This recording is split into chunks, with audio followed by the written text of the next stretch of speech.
26/11 के वो दिल दहला देने वाले मुंबई अटैक्स, अब उसके 15 साल बाद इजराइल ने लश्कर ए तैयबा जो टेररिस्ट ऑर्गेनाइजेशन इसके पीछे थी उसको बैन कर दिया है, एज ए टेररिस्ट ग्रुप उसे डिक्लेयर कर दिया है। लेकिन आज ही क्यों? ये 15 साल पूरे होने के बाद ही क्यों? तो इसकी वजह यह है क्योंकि अब इजराइल ये भी चाहता है कि भारत उसी तरह हमास को एक टेररिस्ट ऑर्गेनाइजेशन डिक्लेयर कर दे। और क्या है इसके पीछे की पूरी पॉलिटिक्स, और क्यों इंडिया ने अभी तक हमास को टेररिस्ट ऑर्गेनाइजेशन डिक्लेयर नहीं किया हुआ है, और क्यों असल में कोई कंट्री इतने दिनों बाद आके लश्कर तैयबा को टेररिस्ट ऑर्गेनाइजेशन डिक्लेयर करती है जबकि इंडिया हमास को अभी तक करने में कतरा रही है। समझेंगे इस वीडियो में। वेलकम टू ज्ञान कोश। तो आइए जानते हैं पहले न्यूज़ क्या हुई। न्यूज़ ये हुई कि इजराइल ने बोला है कि वो अब लश्कर तैयबा को, जो एक ऑर्गेनाइजेशन थी, टेररिस्ट ऑर्गेनाइजेशन जिसने भारत में वो खतरनाक मुंबई अटैक्स किए थे जहाँ इतने लोगों की जानें गई थी, और 15वीं सालगिरह इसकी, इस हमले की, जिस दिन ये खतरनाक और खौफनाक हमला हुआ था, इस पर उन्होंने कहा कि हम बैन करेंगे किसको, तो लश्कर तैयबा को। अब लश्कर तैयबा एक ग्रुप है जिसने, जब टेररिस्ट ग्रुप ने जब अटैक किया था इंडिया में, तो उसने स्पेसिफिकली जो जीव पॉपुलेशन है मुंबई में रहने वाली, उनके ऊपर भी हमले किए थे, टारगेट किए थे। लेकिन इजराइल ने तब भी इन्हें डेजिग्नेट नहीं किया था एज अ टेररिस्ट ग्रुप। इतने सालों बाद वो आए हैं जब उनके ऊपर खुद एक और बड़ा हमला हमास ने किया है। तो पहली बात कि मामला क्या है, कि ये टेररिस्ट ऑर्गेनाइजेशन डेजिग्नेशन होती कैसे है और क्या मामला है। तो पहले ये समझिए, जो हमास को लेकर डिमांड लगातार वो कर रहे हैं कि हमास को टेररिस्ट ऑर्गेनाइजेशन डिक्लेयर कर दो, तो किन किन कंट्रीज ने हमास को टेररिस्ट ऑर्गेनाइजेशन डिक्लेयर किया दुनिया में? गेस करिए कितनी कंट्रीज होंगी? 1, 2, 25, 30, 40, 195, कितनी कंट्रीज? 100 कंट्रीज तो होंगी कम से कम जिन्होंने डिक्लेयर किया होगा इसको। तो नहीं, अभी तक हमास को सिर्फ दुनिया की 6 कंट्रीज ने टेररिस्ट ऑर्गेनाइजेशन डिक्लेयर किया हुआ है। और क्यों ऐसा है? तो देखिए, पहले मैप देखते हैं। ये है इजराइल, ये है वेस्ट बैंक, यहाँ है गाजा स्ट्रिप, इसी जगह पर ऑपरेट करता है हमास। हम हमास की हिस्ट्री भी समझेंगे, लेकिन पहले जानिए सिर्फ 6 कंट्रीज ने इन्हें टेररिस्ट ऑर्गेनाइजेशन डिक्लेयर किया हुआ है। इसके पीछे वजह क्या है? अब देखिए, टेररिस्ट ऑर्गेनाइजेशन डिक्लेयर कब होता है? जैसे मान लो, नॉर्मली क्या होता है ना, कोई भी देश, जैसे इजराइल से अगर आप पूछोगे किसकी वजह से दुनिया में टेररिज्म फैल रहा है, which country is the mother of terrorism, तो ये कहेंगे कि ईरान, और ईरान की वजह से टेररिज्म फैल रहा है। और इन्होंने ईरान की तमाम जो ऑर्गेनाइजेशन है, मिलिट्री ऑर्गेनाइजेशन, टेररिस्ट ऑर्गेनाइजेशन, या फिर कोई भी अगर मिलिटेंट ग्रुप है, उसको इन्होंने टेररिस्ट पहले ही डेजिग्नेट किया हुआ है। लेकिन इंडिया से पूछो who is the mother of democracy, नहीं, who is the mother of terrorism, तो वो कहेंगे पाकिस्तान। और पाकिस्तान की तमाम ऑर्गेनाइजेशन को इंडिया ने डिक्लेयर किया हुआ टेररिस्ट ऑर्गेनाइजेशन, जो होनी भी चाहिए। लेकिन इजराइल ने ये काम पाकिस्तान के साथ नहीं किया हुआ, जबकि पाकिस्तान ना इजराइल को मान्यता देता है, यानी उसको मानने से इनकार करता है कि इजराइल नाम का कोई स्टेट भी है। इसके बावजूद इजराइल ने पाकिस्तान की ऑर्गेनाइजेशंस को टेररिस्ट डिक्लेयर नहीं किया हुआ है। लेकिन वो इंडिया से एक्सपेक्ट करते हैं कि वो हमास को डिजिग्नेट कर दे। असल में इसके पीछे कहानी ये होती है ना, कोई भी कंट्री, आमतौर पे से इजिप्ट को ले लो, या जॉर्डन को ले लो, या सीरिया को ले लो, ये अगर टेररिस्ट किसी ऑर्गेनाइजेशन को डिक्लेयर करेंगे तो ये उसी को करेंगे जिससे इन्हें प्रोमिनेंटली खुद का खतरा है।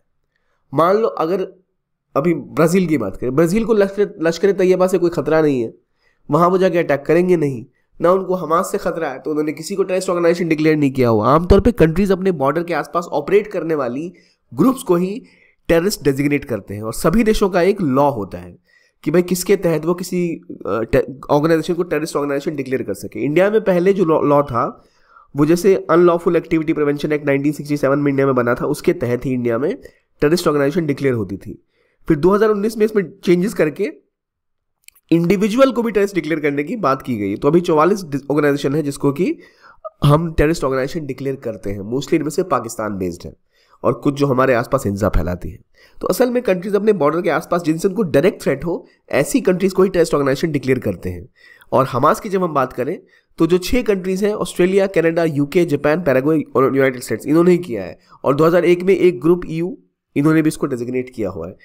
इन कंट्रीज में आप देखो तो सबसे पहले आप समझोगे कि पैराग्वे ने 2019 में, जापान ने 2023 में। असल में जापान में कोई ऐसा लॉ नहीं है कि किसी को टेररिस्ट ऑर्गेनाइजेशन डिक्लेयर कर सके। इन्होंने अपने 2003 का एक कैबिनेट उसका फैसले का हवाला देते हुए कहा कि हम इसको डिक्लेयर करते हैं। तो ये मामला इस तरह से है। अब हम इस बात पे भी आएंगे कि लश्कर तैयबा कैसे डेजिग्नेटेड है और वो क्या चीज़ है। लेकिन पहले एक इन्फॉर्मेशन कि अगर आप UPSC की तैयारी कर रहे हैं और आप 2025 का अटैम्प्ट लेना चाहते हैं, तो आपको टाइम चाहिए, गाइडेंस चाहिए, प्रॉपर शेड्यूलिंग चाहिए। वो आपको कैसे मिलेगी? उसके लिए आपको रिक्वायरमेंट होती है क्लासेस की, जो आपको डिसिप्लिन में रखे, जो आपको प्रिपेयर करे। और उसी चीज़ के लिए आपके लिए एक PW Lias का बहुत अच्छा ऑफर है, बहुत अच्छी एक पहल है, जिसमें आपको क्लासेस मिलेंगी कंप्लीट पैकेज मिलेगा फाउंडेशन बैच का at just the price of 10,999, जो आपको इंग्लिश, हिंदी इंग्लिश दोनों में उपलब्ध है। और इस प्राइस पॉइंट पे ऐसी क्लासेस कहीं अवेलेबल नहीं है। तो डू हैव अ लुक, और अपनी प्रिपरेशन अगर आप उड़ान देना चाहते हैं तो ज़रूर ट्राई करिए कोर्सेज। इसके लिंक आपको कमेंट बॉक्स में मिल जाएंगे, और या फिर आपको डिस्क्रिप्शन बॉक्स में भी इसके लिंक मिल जाएंगे जहाँ से आप इसे ज्वाइन कर सकते हैं। अब हमने बात करी पहले हमास की कि भाई 6 देशों ने इसको डिक्लेयर किया हुआ और एक EU ने डिक्लेयर किया हुआ है।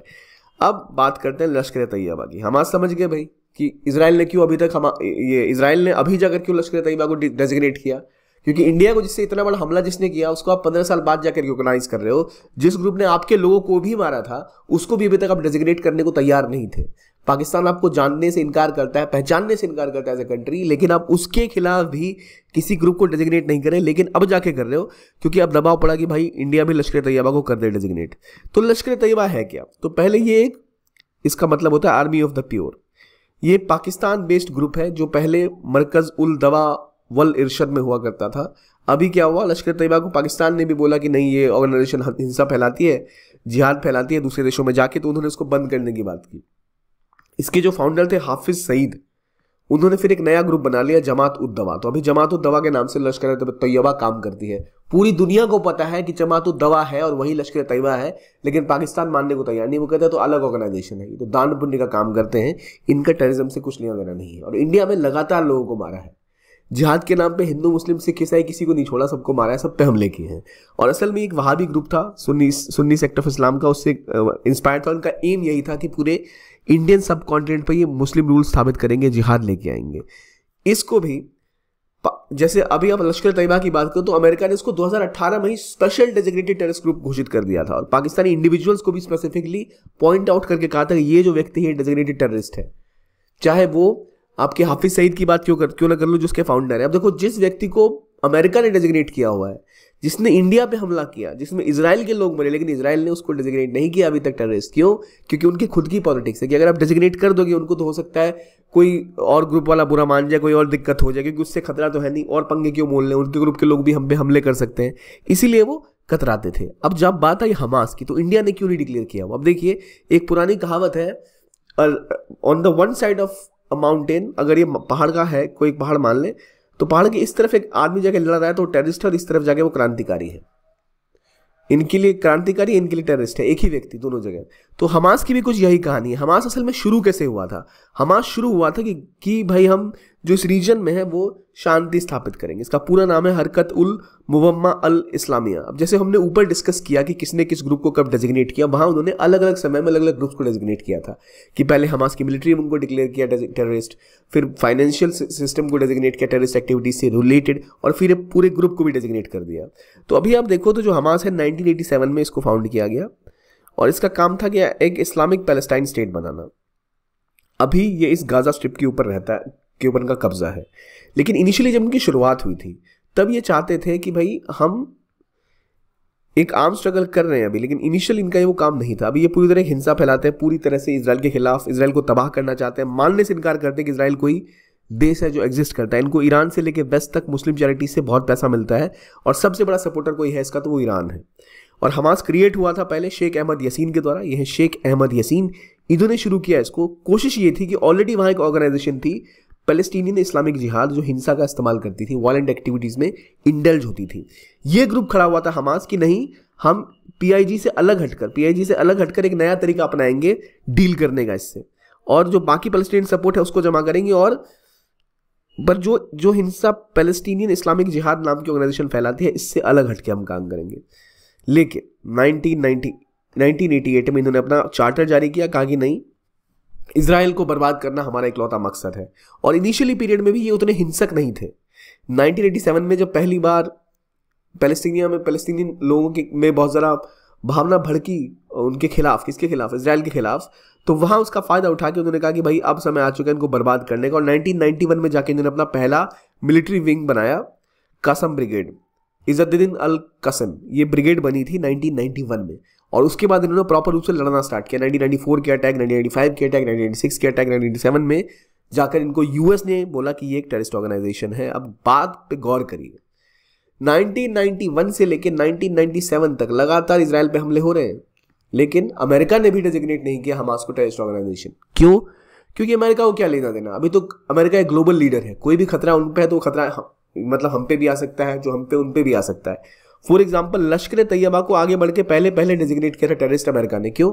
क्योंकि भाई लश्कर तैयबा का सीधा लिंक निकला था किससे, तो अल कायदा के साथ। अल कायदा और उसामा बिन लादेन जिन्होंने अमेरिका पे हमले किए थे 9/11 के, तो इसलिए वो तो आगे बढ़ के डेजिग्नेट करेंगे टेररिस्ट ग्रुप किसी भी व्यक्ति को जो उनके लिए भी खतरा हो सकता है। लेकिन ऐसा यहां तो नहीं है, तो हमास को उन्होंने भी टाइम पे डेजिग्नेट नहीं किया। और सोचो 2002, 2003, 2005, 2010 तक यूरोपियन कंट्रीज भी अभी तक तैयार नहीं उनको डेजिग्नेट करने के लिए, और जापान ने तो हाल में डेजिग्नेट किया है। और यही इजराइल चाइना का प्रबल मित्र है और वो हमास को टेररिस्ट ऑर्गेनाइजेशन डिक्लेयर बिल्कुल नहीं करता है और उनको कहेगा भी नहीं, क्योंकि दबाव में आएगा नहीं चाइना। तो इसीलिए इंडिया को अपना इंटरेस्ट देखना चाहिए, ना कि उनका इंटरेस्ट।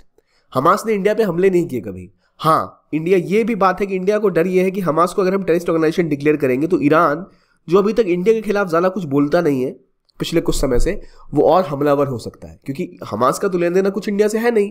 वो बात किस चीज़ की कर रहे हैं, वो गाजा की बात कर रहे हैं। हालांकि गाजा में उन्होंने कुछ अटैक किए इसराइल में, जो अभी अटैक हुए, जहां पर कई सिविलियंस को मारा गया, उन्हें बंदी भी बनाया गया। लेकिन उसके बाद से इसराइल ने गाजा पे भी गोलीबारी की है, गाजा में बहुत से सिविलियन मारे गए हैं। तो दोनों तरफ से गलतियां तो हुई हैं। अब ये इंडिया का प्रॉब्लम नहीं है कि हमास क्या करता है या इसराइल क्या करता है। हम टेररिज्म के खिलाफ खड़े जरूर हैं। अगर उनको कुछ होगा तो हमने उसका कट्टर विरोध भी किया।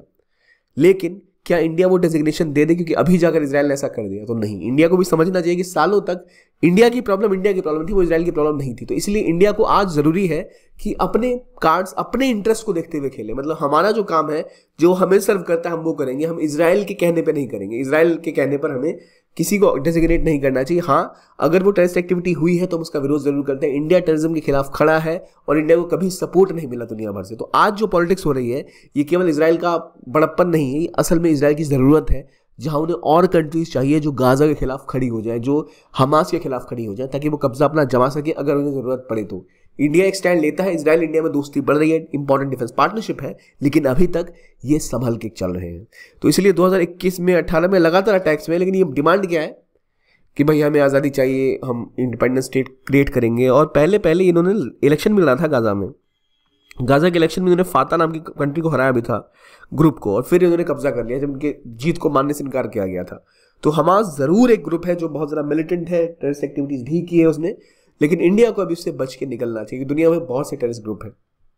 रियलिज्म में, मतलब इंटरनेशनल रिलेशंस में, ये मैटर नहीं करता कि आपका दिल क्या कहता है, जो दिमाग कहे वही करना चाहिए। ये था आज का वीडियो। आई होप आपको देखने में अच्छा लगा हो। कीप ऑन वॉचिंग ज्ञान कोश and have a nice day.